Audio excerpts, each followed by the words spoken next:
네, 안녕하세요. 오늘은 ETF 시황부터 먼저 알아보도록 하겠습니다. 먼저 혼조 흐름이 관측된 것이 확인이 되고 있는데요. SPDR S&P 500 ETF가 0.03% 소폭의 오름세를 보였고, 반면에 나스닥을 추종하는 인베스코 QQQ ETF는 0.64% 밀렸습니다.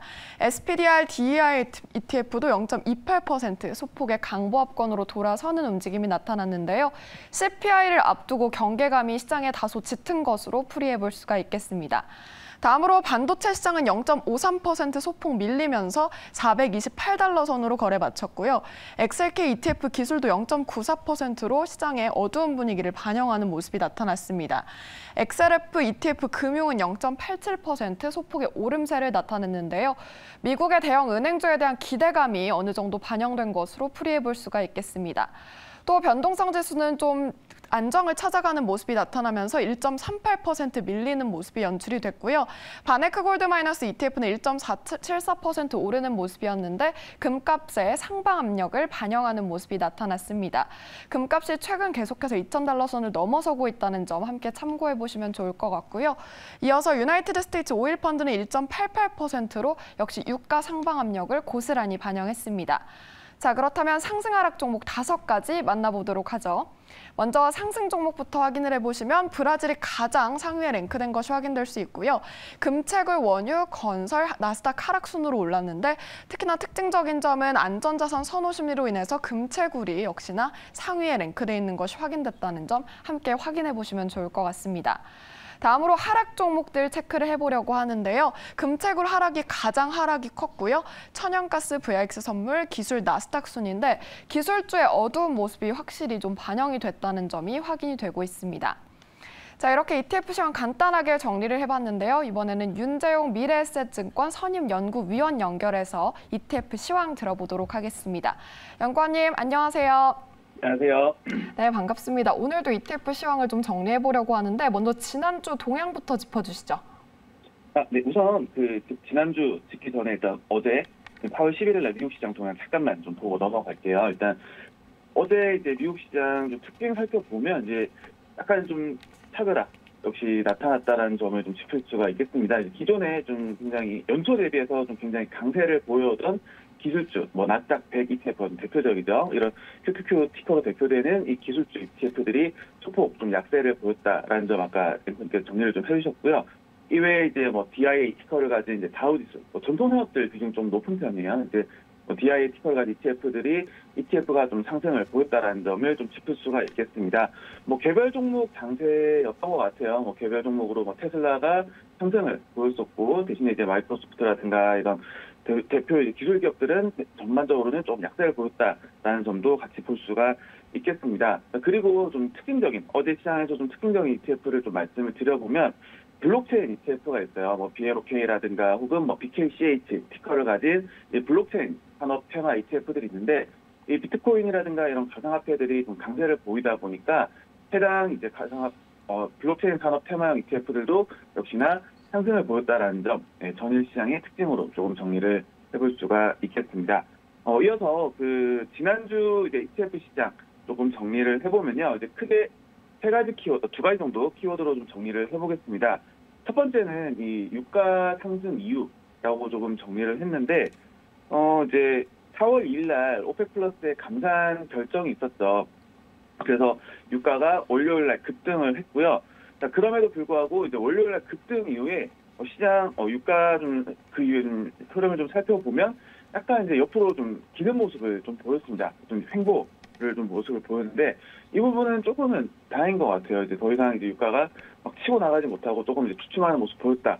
대신에 그때도 예전에 말씀드렸던 것처럼 결국에는 이 글로벌 인플레이션 압력에 대한 우려라는 부분은 계속해서 좀 남아 있을 것 같습니다. 이런 문제될 수 있을 만한 부분들은 좀 더 내재가 돼 있다가 또 뭔가 시장 상황이 좀 안 좋아질 때 또 계속 부각이 되는 그런 측면이 있다 보니까 이런 유가 급등이 글로벌 인플레이션을 이어질 수 있는 부분에 대해서는 조금은 염두에 두고 있어야 된다라는 거 좀 말씀을 드릴 수가 있겠고요. 두 번째 키워드는 이제 중국 반도체 급등입니다. 이제 중국 반도체, 미국이라든가 일본 정부에서 계속해서 대중국 반도체 관련된 제재들이 좀 이어지고 있습니다. 그러다 보니까 이 중국 정부 차원에서의 좀 지원이 확대되지 않을까라는 거에 대한 기대감이 있고요. 그러다 보니까 이 중국 반도체 관련된 ETF들이 좀 일제히 강세를 보였습니다.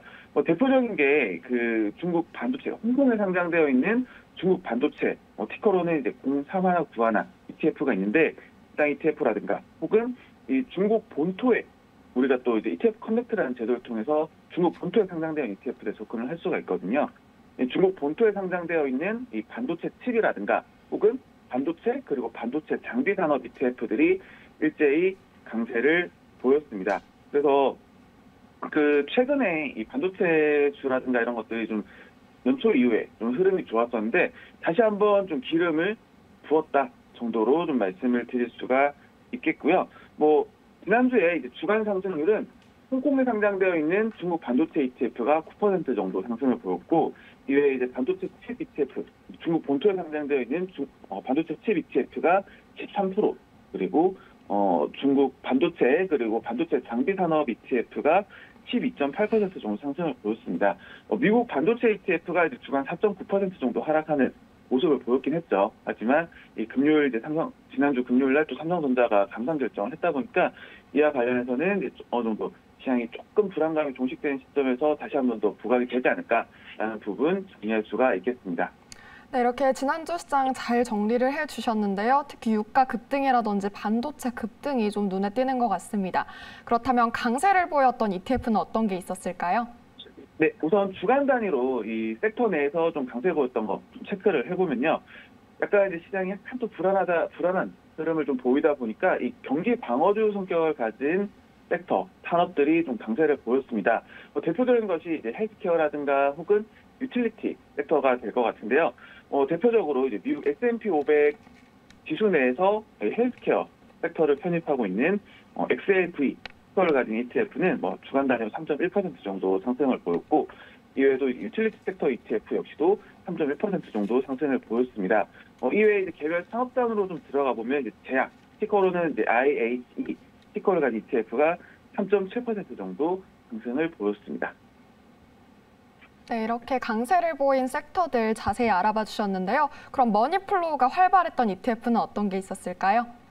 네, 우선 채권형 ETF에 대한 관심은 계속해서 좀 이어지고 있습니다. 지난주 이제 한 주 동안 이 채권형에만 53억 달러 넘는 돈이 유입이 됐어요. 그래서 채권형에 대한 관심은 좀 지속적으로 좀 이루어지고 있구나 정도 보실 수가 있고요. 우선 카테고리 단위로 유출입 규모가 굉장히 큰 카테고리들을 좀 살펴보게 되면 미국 하이힐드채 카테고리에 돈이 굉장히 많이 들어왔습니다. 이외에 이제 미국 대형 성장주라든가 혹은 신용 등급이 1등 이상 되는 이 투자 등급 회사채에도 역시나 자금이 좀 많이 들어왔고요.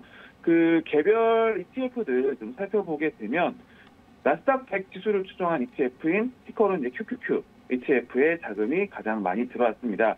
주간 단위로 13억 8,600만 달러 정도 자금이 유입이 됐고, 이외에는 하이힐드 회사채를 편입하고 있는 티커는 HYG ETF에 역시나 11억 2,100만 달러 정도 자금 유입이 보였습니다.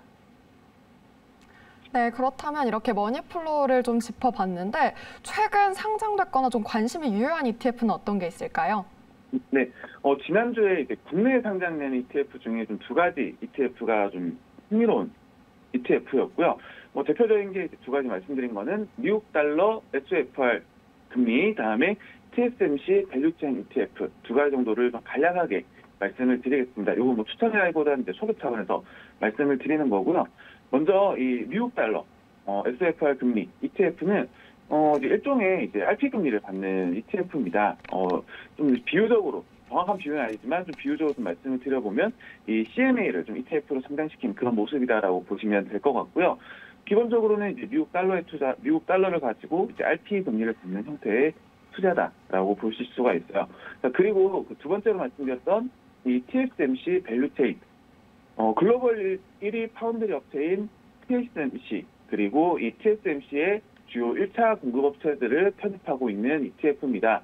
기존에 이 대만 반도체 관련해서 접근을 하려면 이 홍콩에 상장된 대만 반도체 ETF가 있었는데 거래 대금이라든가 이런 것들이 좀 굉장히 적었고 일반 계좌로 그렇게 접근을 할 수가 없었죠. 대신에 이번에 국내에 이제 대만 TSMC 밸류체인 ETF가 상당히 됐다 보니까 내가 좀 파운드리 산업에 대해서 좀 관심이 많다, 내지는 좀 이런 부분 좀 좋게 보신다라고 하시는 투자자분들께서는 이런 이제 파운드리 관련된 ETF 역시도 살펴보시면 좋을 것 같습니다.